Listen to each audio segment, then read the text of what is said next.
નારદજી એક વખતના સમયે દુઃખી થયેલા.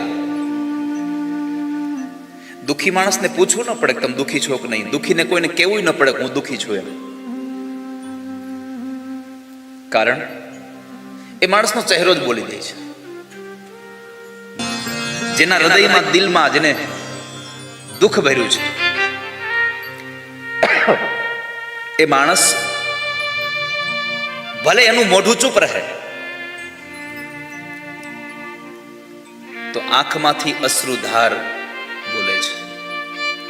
માણસના ચહેરા ઉપરથી ખબર પડી જાય કે આ માણસ કેટલો દુઃખી છે, શું છે.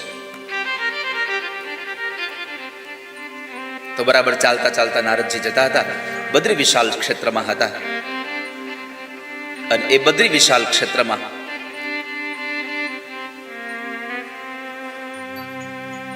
નારદજીને સનત કુમારો મળે છે. સનત કુમારો મળ્યા એટલે સનત કુમારોએ પ્રશ્ન કર્યો. ભાગવતજીના શ્લોકો ભર્યા છે. સનત કુમારો સામે મળ્યા નારદને એટલે નારદને પૂછ્યું કે નારદ, કેમ આમ ઉદાસ થઈને? હરિ કા દાસ કભી ન ઉદાસ. ભગવાનનો ભક્ત હોય એ ક્યારેય ઉદાસ ન થાય. કારણ પરમાત્માનો ભક્ત એક જ મનોવૃત્તિથી ચાલતો હોય છે કે મારી જીવનમાં જે થઈ રહ્યું છે બધું સારું થઈ રહ્યું છે. મારી જિંદગીમાં જે થઈ રહ્યું છે બધું જ સારું થઈ રહ્યું છે. પણ તમે દુઃખી છો, ભગવાનનું નામ લેવા વાળો દુઃખી છે. શું થયું? સનત કુમારો તો ત્યાં સુધી કીધું કે તમારું મોઢું જોઈને એમ લાગે છે કે કોઈ સંસારીના પૈસા લૂંટાઈ ગયા હોય, જેવો ગરીબડો થયો હોય એવા દુઃખી થયા છો તમે. શું થયું તમને? શા માટે દુઃખી થયા છો? ક્યાંથી આવો છો? ક્યાં જાઓ છો? કુતશ્ચાગમનમ તવ. નારદજીને પ્રશ્ન કર્યો. નારદે જવાબ આપ્યો.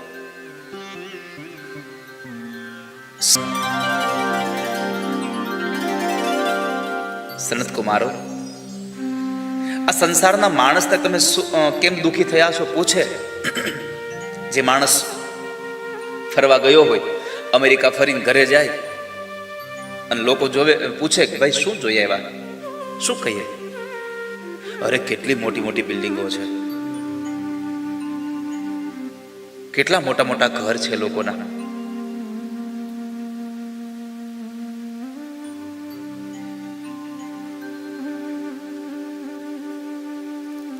લોકો આવી પ્રશંસા કરે, સંસારી આવું વર્ણન કરે. પણ નારદને પૂછ્યું કે નારદ, તમે તો બહુ બધા ક્ષેત્રમાં ફરીને આવ્યા, શું જોયું?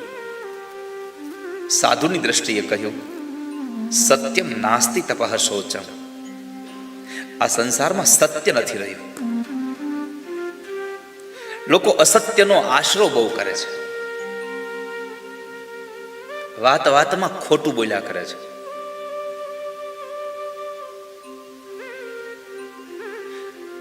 સત્ય બોલશો ને તો તમારે એક ફાયદો થશે.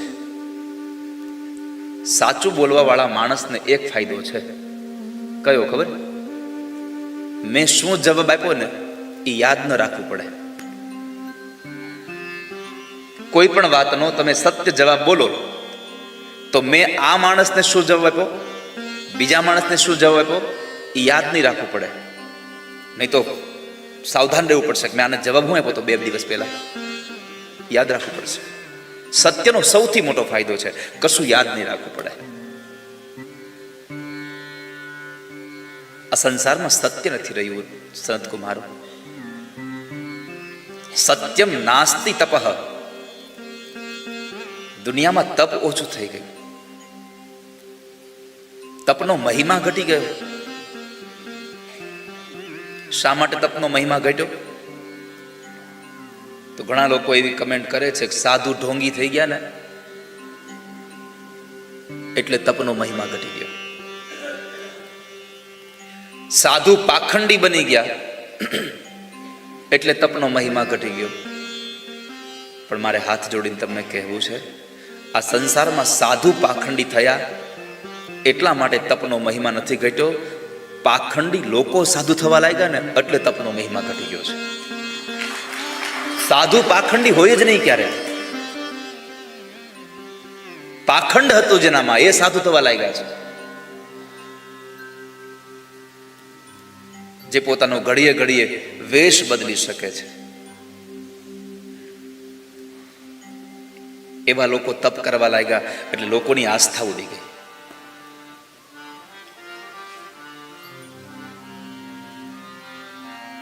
કોઈ ખોટો માણસ સાચા માણસની જગ્યાએ જે સાચો માણસ જે કામ કરે છે એવું જ કામ કોઈ ખોટો માણસ કરે અને પછી સમાજ પાસે એ લઈને ખોટું કામ કરે ને એટલે પછી એની અસર સાચું કામ કરવા વાળા માણસો ઉપર પડે છે.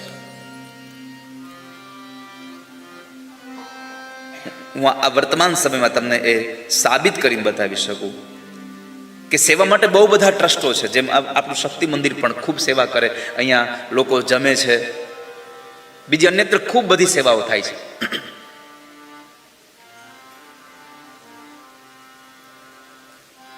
એમાં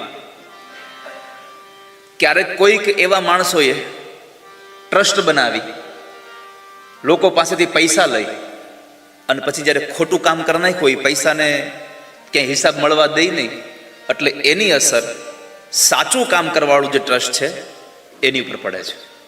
પછી લોકો અહીંયા પણ દાન દેતા અચકાઈ જાય છે કે આમાં આવું હશે તો.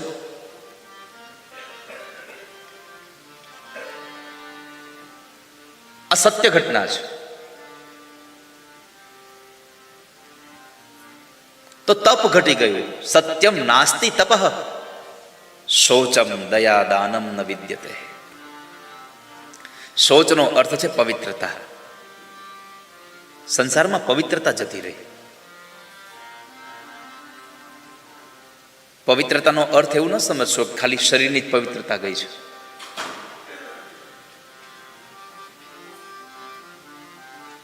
શરીરની જ પવિત્રતા નહીં, જિંદગીમાં 3 વસ્તુની પવિત્રતા બહુ આવશ્યક છે. આ તન, આ મન અને ધન, આ 3ની પવિત્રતા બહુ જરૂરી છે. શાસ્ત્રોએ જે પ્રમાણે નિયમો બનાવ્યા છે એ પ્રમાણે જો તમે જુઓ તો તમે આપણે પવિત્રતામાં કશું કંઈ કરતા જ નથી.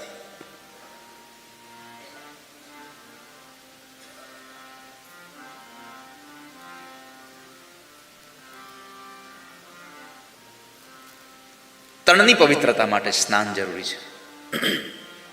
શાસ્ત્ર તો ત્યાં સુધી કહે છે કે વોશરૂમનો યુઝ કર્યા પછી માણસે હાથ પગ ધોઈ, મોઢું ધોઈ અને કોગળો કર્યા વગર બહાર નાવવું જોઈએ. સ્નાન કર્યા વગર બહાર નાવવું જોઈએ. આ શાસ્ત્ર કહે છે. આપણે પવિત્રતા છોડી દીધી છે. શરીરની પવિત્રતા માટે સ્નાન આવશ્યક છે. મનની પવિત્રતા માટે સત્સંગની જરૂરિયાત છે. અને ધનની પવિત્રતા માટે દાન. તમારી આવકનો 10મો ભાગ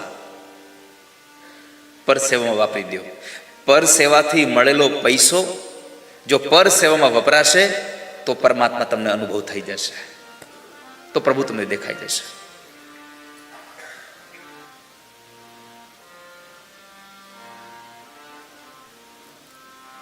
તો પવિત્રતા જતી રહી છે. સત્સંગમાં બેઠા છો, તમારું મન પવિત્ર બની રહ્યું છે. સ્નાન કરશો, તમારું તન પવિત્ર થઈ રહ્યું છે. દાન કરશો તો ધન પવિત્ર થશે. તમારી પાસે રહેલી સંપત્તિ તમારી પાસે આવશે. પછી એના 3 જ માર્ગો છે. તમારી પાસે આવેલા પૈસાના 3 જ રસ્તાઓ છે. એક, તમે મેળવેલા પૈસાને ભોગવી લો. તમે જે પૈસા કમાણા છો એને તમે વાપરી લો, વાપરીને આનંદ કરી લો.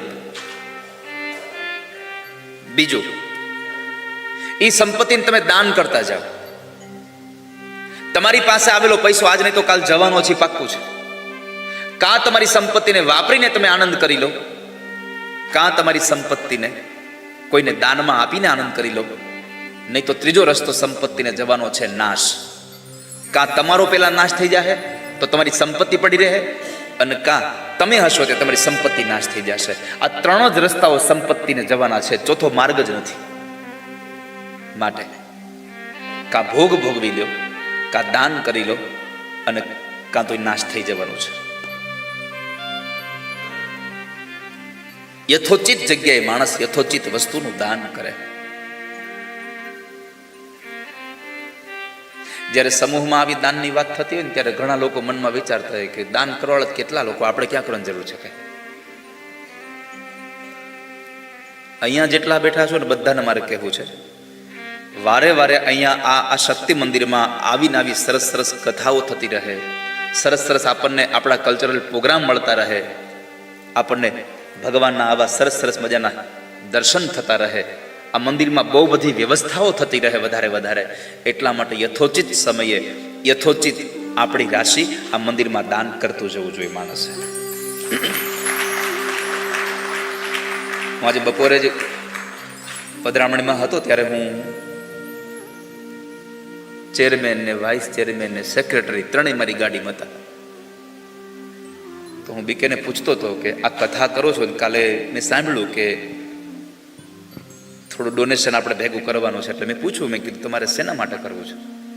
તો મને કે આ ફ્લોરિંગ ચેન્જ કરવું છે, થોડો કલર ને બધું કરવું છે, એ બધું કરાવવું છે.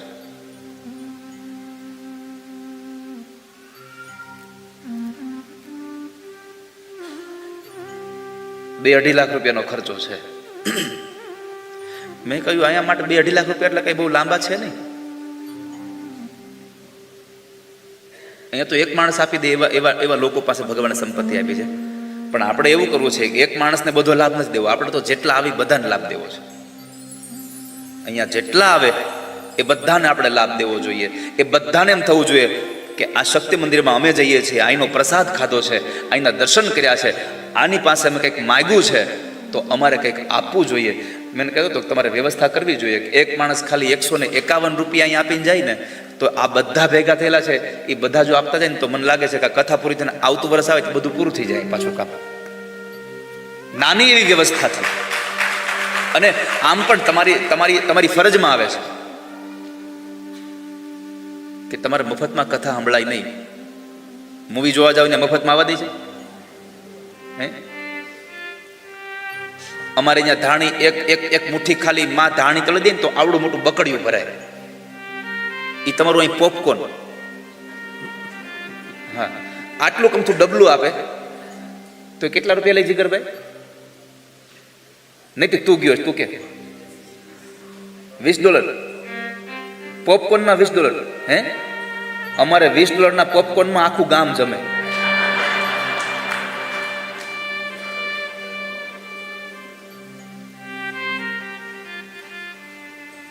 હું એમને કહેતો હતો કે આજે સવારે વાત થઈ સંદીપભાઈ અમે બધા હતા તો ધજાની કંઈક વાત ચાલતી હતી.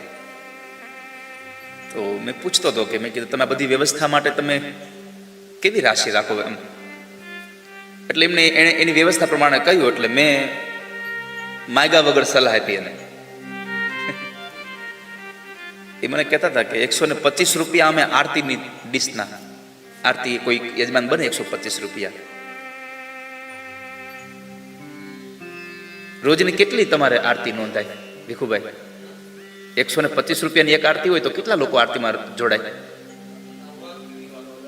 હે હા નવરાત્રિમાં ભલે ને, પણ નવરાત્રિમાં અમે રૂપિયા વાળા ધ્યાન, તમે ડોલરિયા છો. અમારે તો રૂપિયા જ હોય ને. એટલે તમારે એ રૂપિયામાં તમારે, હું અહીંયા જ્યાં સુધી અમેરિકામાં રોકાવું ત્યાં સુધી તમારે બધાને ડોલર જ સમજવાય. એટલે હું એમને કહેતો હતો સહજતાથી કે રોજ તમે અહીંયા પણ એવું કરી શકો કે આજની આરતી આમના તરફથી છે, આજની આરતી આ લોકો તરફથી છે. મેં તથાસ્તુમાં આવી વ્યવસ્થા કરી છે.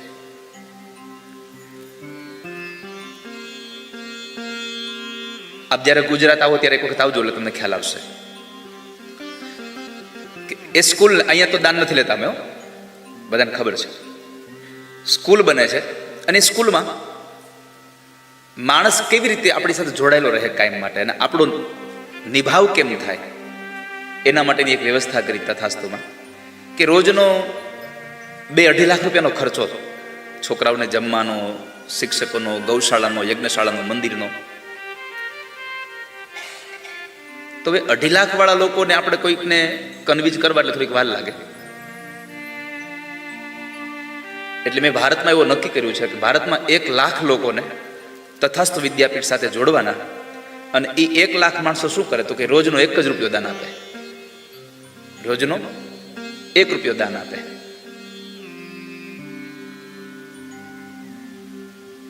આપણો 1 રૂપિયો કદાચ કાંઈ ન કરી શકે, પણ આ બધાનો 1-1 રૂપિયો ભેગો થાય તો બહુ બધું મોટું નિર્માણ થઈ શકે. હવે અમે ત્યાં જેમ રૂપિયો લઈએ છીએ 1 લાખ લોકો પાસેથી, એમ તમે અહીંયા 1000 લોકો ખાલી રોજનો $1 આપો. સમજાય છે મારી વાત? બહુ બધું નિર્માણ થઈ જાય. તમારા 1 રૂપિયાથી કદાચ બિલ્ડિંગ ન બને, પણ તમારા બધાના 1-1 રૂપિયાથી બહુ મોટી બિલ્ડિંગો બની જાય. એટલે હું એમને કહ્યું હતું કે આવી કંઈક વ્યવસ્થા કરજો કે કાયમ માટે એક જ યજમાન નહીં, પણ તમને ઘણા લોકો તમારા મંદિર સાથે જોડાઈ જાય.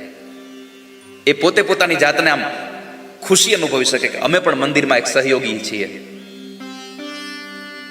આવી વ્યવસ્થાઓ અમે આ તો સામાન્ય રીતે ગાડીમાં વાત કરતા હતા ને, કારણ કે 1-1 કલાક દૂર જવાનું પધરામણીમાં બીજું કરીએ શું અમે એમાં ગાડીમાં, એટલે આવી બધી વાતો કરીએ.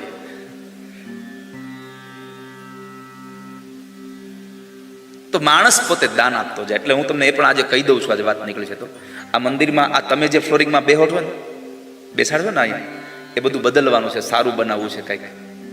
આ લોકોનો ભાવ સારો છે તો 7 દિવસમાં તમને એના માટે આપણે એક માણસ ખાલી $151 સેવા કરે તો આ બધા થઈને જો ભેગા થાય ને તો બધું આમનામ જ પૂરું થઈ જાય કથાના માધ્યમથી. અમે તો આવું જ કરીએ.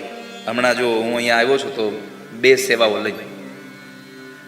અમારે 19 ફેબ્રુઆરીએ તથાસ્તુ વિદ્યાપીઠમાં દીકરીઓના લગ્ન છે કે જે દીકરીઓને બાપુજી ગુજરી ગયા હોય એવી 21 દીકરીઓના લગ્ન છે, કોઈ પણ જ્ઞાતિની. એટલે અમે અહીંયા અમેરિકા આવ્યા હોય તો 1-1 માણસને 1-1 દીકરી કન્યાદાન માટે દત્તક દઈને જઈએ. આ 12 સપ્ટેમ્બરે 300 લોકોને હરિદ્વાર લઈને જવાના છે. હવે 300 લોકોને હરિદ્વાર લઈને જવાના કેવા તો કે ક્યારે હરિદ્વાર ગયા ન હોય અને ભવિષ્યમાં હજી જવા માટે એની પાસે સંપત્તિ એવી નથી કે અમે સરળતાથી હરિદ્વાર જઈ આવીએ. એવા 300 લોકોને ટિકિટ ભાડું આપણે દેવાનું, ત્યાં રહેવાની વ્યવસ્થા આપણે દેવાની, જમવાનું આપણે દેવાનું, એની પાસે 1 રૂપિયો નહીં લેવાનો. આવા 300 લોકોને ગયા સપ્ટેમ્બરમાં 700 લોકોને લઈ ગયા હતા, આ વર્ષે 300 લોકોને લઈને જઈએ. એટલે 300 લોકોને લઈને જવાય તો પૈસા એટલા જોઈએ. તો અમે અહીંયા એવી વ્યવસ્થા કરી 300 લોકો અમે એવા કરીશું કે જે 1 માણસ 1 લોકોની ફી ભરતો હોય. કથાના માધ્યમથી આ બધું થઈ શકે છે. આ કથા એમને નથી થતી. આ કથા કરવા માટે કેટલા લોકો પાસે આ ટ્રસ્ટી મંડળોએ બધાને પ્રેરણા કરી છે. તમે મુખ્ય મનોરથી બનો, તમે સહયજમાન બનો, તમે એક દૈનિક યજમાન બનો. અને એ બધાએ જ્યારે પોતાની દૈવી સંપદાનો આમાં ઉપયોગ કર્યો એટલે તમે બધા આટલા પ્રેમથી ભગવાનની કથા સાંભળવા બેસી ગયા છો મફતમાં. કશું એમને નથી મળતું. તો માણસની સંપત્તિ જવાના માર્ગો 3 જ છે: ભોગ, દાન અને નાશ. તો સંસારમાં દાન નથી રહ્યું. આ બધી વાત નારદજી સનત કુમારોને કહેતા હતા. શું કરીએ? નારદજીએ પોતાની વ્યથા વર્ણવી કે અનાજ વેચાતું થયું, ઉદરમ ભરીણો જીવા, પેટ ભરા લોકો રહે. પોતાનું કામ કરાવવું હોય તો આપણને ઘીથી લચપચતા લાડવા ખવડાવે છે અને કામ ન થાય તો છાશ આપતા બંધ થઈ ગયા છે. હા, સુર નર મુનિ જન સબ કિય હરિતિ, સ્વાર્થ કારણ કરહી પ્રીતિ. આ દુનિયામાં માણસોને સ્વાર્થ છે ત્યાં સુધી તમને પ્રેમ કરે છે. જેવો સ્વાર્થ પતી ગયો એટલે કોણ હું ને કોણ તું, કોઈ કોઈને બોલાવતું નથી. અને જ્યાં સ્વાર્થ હોય ત્યાં ભગવાન રાજી ન થાય કોઈ દિવસ. આ તો સ્વાર્થમાં માણસ આંધળો થયો છે. તો નારદજીએ કહ્યું કે સંસારના લોકો પેટ ભરા થયા છે, મોઢે સારું બોલે ને પાછળથી ખરાબ બોલનારા થયા છે. અને આ દુનિયામાં આપણે બધાને ખબર જ છે. આ નારદજીએ તો કેટલા વખત પેલા કહી દીધું છે.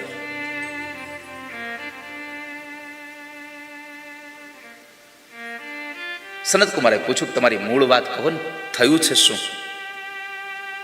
અને નારદજી કહે છે, સાંભળો,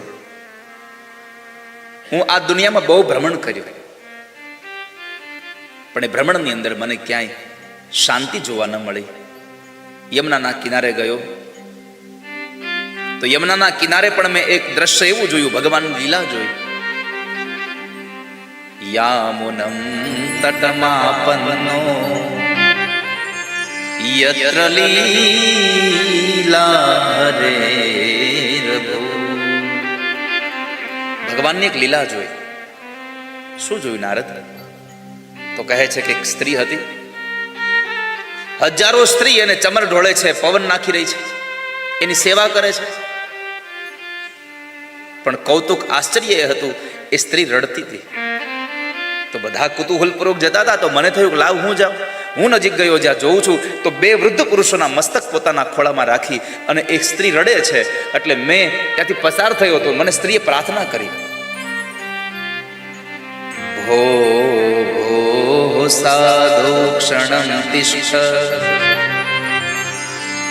મચ્ચિંતામપિ નાશય.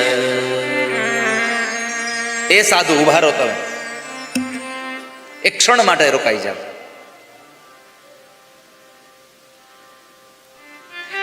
અહીંયા એક ક્ષણ શબ્દ લખ્યો છે.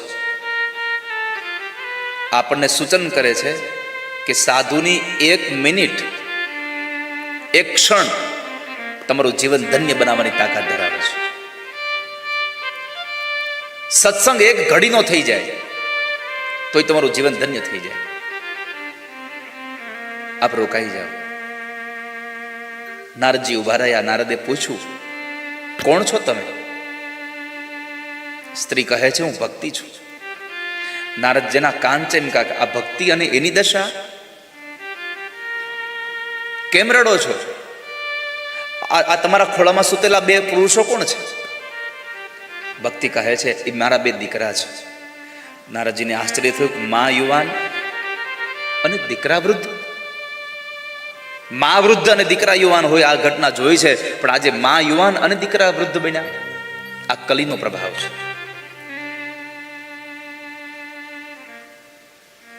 નારદજી પૂછ્યું કે આવું કેમ બન્યું? ભક્તિ મહારાણીએ પોતાની ઘટના કઈ બતાવી કે હું દ્રવિડ દેશમાં ઉત્પન્ન થઈ હતી, કર્ણાટકમાં મોટી થઈ, મહારાષ્ટ્રના અનેક પ્રાંતોમાં ચાલતી ચાલતી ક્વચિન મહારાષ્ટ્રમાં ચાલતી ચાલતી હું આવી, ગુર્જરમાં આવી તો ઘરડી થઈ.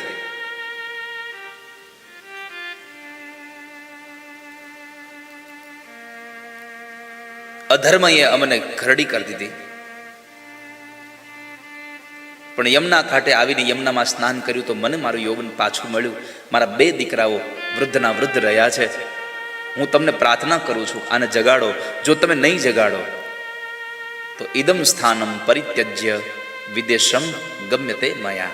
હું આ સ્થાન છોડી વિદેશમાં ચાલી જઈશ. નારદજી કહે છે, ભક્તિ તમે ક્યાંય ન જાઓ, તમારા દીકરાઓને અમે જગાડીશું. પછી તો નારદે જ્ઞાન અને વૈરાગ્યના કાનની અંદર વેદના મંત્રો ગાયા, ગીતાજીના શ્લોકો ગાયા. પણ આમ ઉઠે, આળસ મળી, પાછા સૂઈ જાય. એક બાજુ ભક્તિ એમ કહે છે હું જતી રહીશ, બીજી બાજુ આ બંને ઉઠતા નથી. નારદની ચિંતા બહુ વધી ગઈ. અને એ ચિંતામાં એક આકાશવાણી થઈ, નારદ સત્કર્મ કરો, સત્કર્મ કરો, નારદ સત્કર્મ કરો. હવે સત્કર્મ કરવાની વાત કરી તો નારદને ચિંતા થઈ કે મેં આ વેદના મંત્રો ગાયા, ગીતાજીના શ્લોક ગાયા, અને છતાંય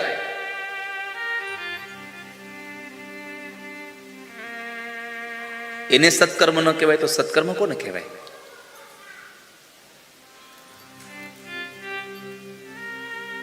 ભક્તિ મહારાજને કીધું તમે અહીંયા રહો, તમારા દીકરાઓને જગાડવાનો ઉપાય હું શોધીને આવીશ. અને જો હું તમારા દીકરાને જગાડું નહીં તો હરિનો દાસ નહીં, તમારા દીકરાને જગાડું નહીં તો હું હરિનો દાસ ન કહેવા. આપ અહીંયા રહો. પછી ભક્તિ મહારાણીના દીકરાને જગાડવા માટે નારદ નીકળ્યા હતા, ચિંતિત થઈને.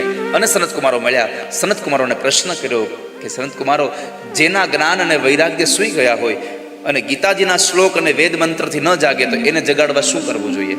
અને સનતકુમારોએ કીધું કે એને જગાડવા માટેનું એકમાત્ર સાધન છે, એને તમે સત્સંગ કરાવો, એને ભાગવતની કથા સંભળાવો.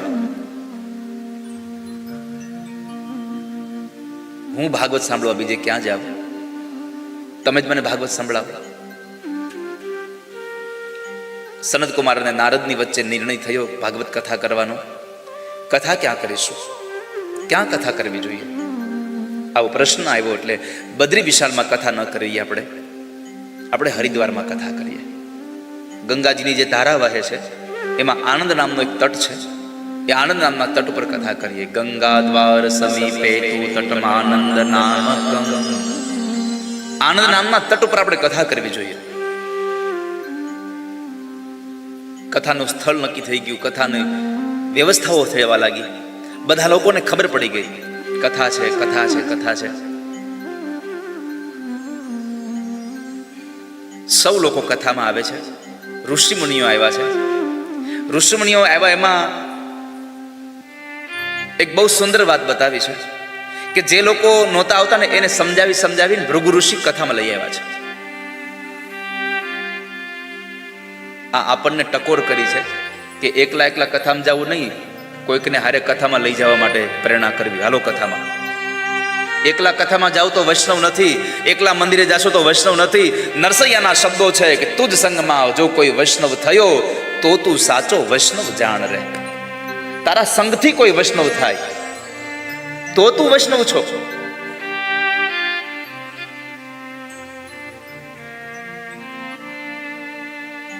અને હું તમને ભરોસા સાથે કહું છું કે તમે એક વખત એક માણસને કથામાં લઈ જાઓ, બીજા દિવસે એ તમારી જગ્યા રાખીને બેઠો હશે. રાત્રે સૂતા પછી જવારમાં જે પથારીમાંથી ઉઠો ને એને ઉઠા કહેવાય, અને વિચારોથી જાગે એને જાગ્યો કહેવાય. અને જે માણસ ભગવાનની કથા નથી સાંભળતો એ ક્યારેય જાગી નથી શકતો. અને સૌથી અગત્યની વાત ભાગવતજી એમ કહે છે, જે માણસને મનુષ્યનું શરીર મળ્યું અને છતાંય એ માણસ જો ભગવાનની કથા ન સાંભળે તો એ આ સંસારમાં કાં તો ચાંડાલ જેવો છે, કાં ગધેડા જેવો છે. હા, ભગવાન વ્યાસે લખ્યું, ચાંડાલ વચ્ચ ખરવત બતતૈન નીતમ. જેને કથા નથી સાંભળી એ ગધેડા જેવો છે, ખાલી ભાર વહન કરવા આવ્યો છે. પૈસા કમાઈને સંસારને ખાલી દીકરા દીકરીઓને બસ રાજી રાખવા આવ્યો છે, જેને ભગવાનની કથા નથી સાંભળી. અને ત્રીજું કહ્યું, જેને કથા નથી સાંભળી એનો જન્મ કેવલ એની માતાને જન્મના સમયે દુઃખ દેવા, પ્રસૂતિની વેદના દેવા માટે આવ્યો છે. ચાંડાલ વચ્ચ ખરવત તૈન નીતમ મિથ્યા સ્વજન્મ જનની જની દુઃખ આજા. જે માણસે ભગવાનની કથા નથી સાંભળી એ માણસ પોતાની માતાને પ્રસૂતિની વેદના દેવા હાટું જ જન્મો છે, બીજું કઈ કામ નથી. આવી કથાઓ આપણને મળતી હોય, શું કામ જવા દેવી? અને એ કથાના શબ્દો સાંભળી જ્ઞાન વૈરાગ્ય જાગૃત થયા. યમુનામાં સ્નાન કર્યું, તરુણ બન્યા, અને એ તરુણ દીકરાઓને સાથે લઈ અને ભક્તિ મહારાણી નીકળે છે. જે જગ્યાએ કથા થઈ રહી છે ત્યાં જવા માટે તૈયાર થયા. જેટલી નદીઓ હતી બધી નદીઓને સ્ત્રીના રૂપમાં સાથે લીધી. જેટલા તીર્થના દેવતાઓ હતા એને બધાને પુરુષના રૂપમાં સાથે લીધા.